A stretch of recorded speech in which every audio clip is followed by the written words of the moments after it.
عزب مهيب.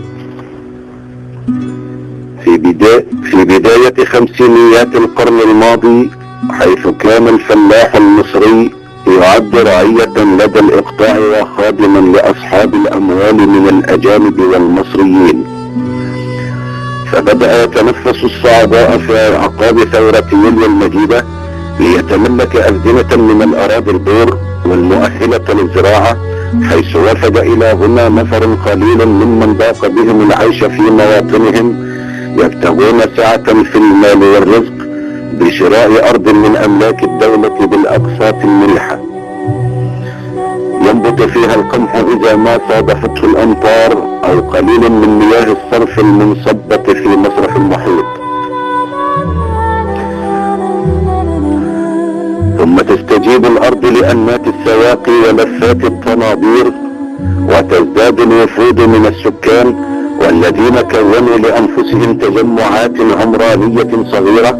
داخل حدود حقولهم ليرسموا بها نجوعا متآلفة تشتهر فيما بينها باسم شخص كان يعمل ناظرا على هذه القطعة يسمى مهيب، ثم يطلق عليها فيما بعد نظارة مهيب، ثم يقتصر اسم النظارة على موطن مساكن الأملاك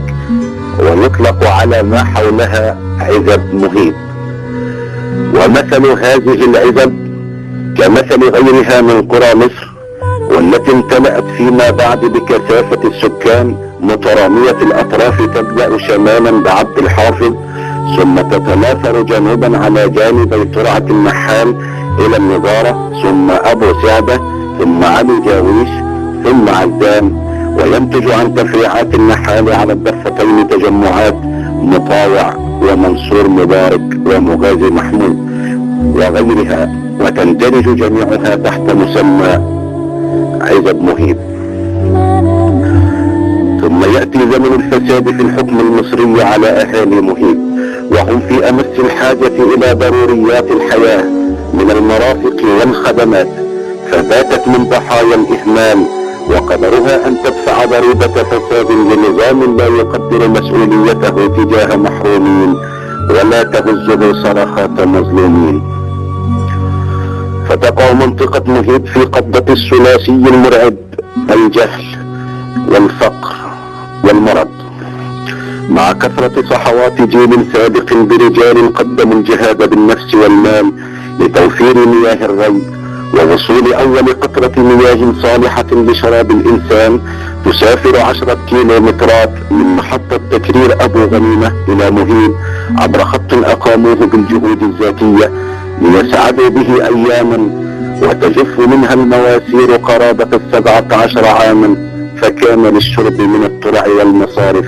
أثره في حصاد أرواح خيرة الشباب وزهور المستقبل، حتى قام أحد الأهالي ببناء الوحدة الصحية وتجهيزها وإهدائها لوزارة الصحة، لكن الوزارة عجزت عن تقديم الرعاية الصحية من خلالها للمواطنين، وبين وعود مسؤول وإصرار مطالب يقف اليأس والإحباط أسيادا للواقع. في مصريون يؤدون ما عليهم من واجبات دون الحصول على ما لهم من حقوق.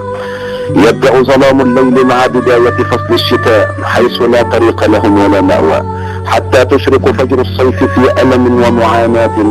فمن النساء من وضعت مولودها أثناء محاولة إنقاذها على رفرف جرار زراعي مستعينة برجال يحصدون الزرع في حقولهم.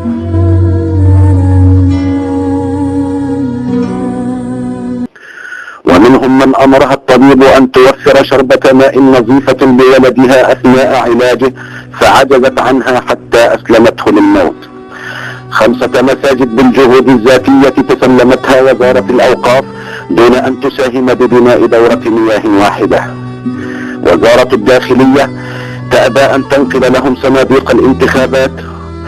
بقريتهم، فيسافرون 8 كيلومترات لممارسة حقوقهم الدستورية بحجة الدواعي الأمنية. 9 يتعاقبون من المحافظين لكفر الشيخ، كلهم يعلمون حجم المعاناة في هذه البقعة المفقودة من خريطة الرعاية والخدمات فلا يملكون سوى الوعود الزائفة ليعيش المواطن بين يأس يتبدد وأمل يتبخر،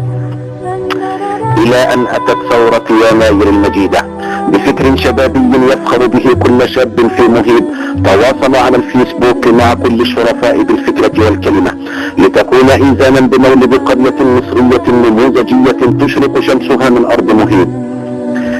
فينبعث الأمل من كبد اليأس ويتمخض الشر فيولد الخير، ويأتي الهاجس بفكرة عابرة تراود أحد شبابها في ليلة شاتية مظلمة غاب عنها التيار الكهربائي، تعايش معها بعقله ووجدانه صاحب الشرارة الأولى محمد عبد الحميد عمارة، فيبيت ليله طالقا العنان لأحلامه ترسم أجمل خريطة للنهوض بقريته، متحديا كل الظروف، معتمدا على أصدقائه مؤسسي هذه الرابطة الخيرية، فاستعانوا بتجارب من كان لهم سبقا في ذات المجال، متوكلين على الله عازمين على المضي قدما في طريق الخير، ليبدأوا خطوات طريقهم ببث روح المحبة وفض المنازعات وفتح باب للبر والخيرات وتوفير ضروريات الحياة كالخبز والغاز، والعمل على تجديد أسلاك وأعمدة الكهرباء وكفالة الأيتام ورعاية الفقراء وتزيين المداخل وتشجير المدافن وتوفير مستلزمات البيت بإقامة سوق أسبوعي تحت رعاية رابطة أبناء مهيب الخيرية، والتي سطرت نموذجا كريما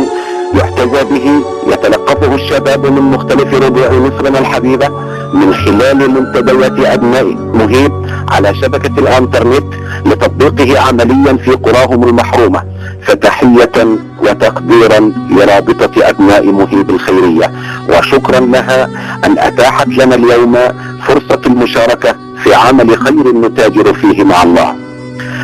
فقد قال الله تعالى: وتعاونوا على البر والتقوى ولا تعاونوا على الإثم والعدوان، صدق الله العظيم. وقد قال صلى الله عليه وسلم: إذا مات ابن آدم انقطع عمله إلا من ثلاث: صدقة جارية وعلم ينتفع به وولد صالح يدعو له، صدق رسول الله صلى الله عليه وسلم. فأهلا بكم يا من وطأت أقدامكم أرض مهيب فعمرت بمقدمكم وخصبت الأرض بزيارتكم، وأهلا بكل طفل وكل أم وكل أب وكل أخ من مهيب قام بتلبية دعوتنا وساهم معنويا في رعايتنا وساعد على تنمية فكرتنا. هذا عملنا والجزاء من الله، وآخر دعوانا أن الحمد لله رب العالمين، وصلى الله وسلم على رسوله الكريم وعلى آله وصحبه أجمعين، والسلام عليكم ورحمة الله وبركاته.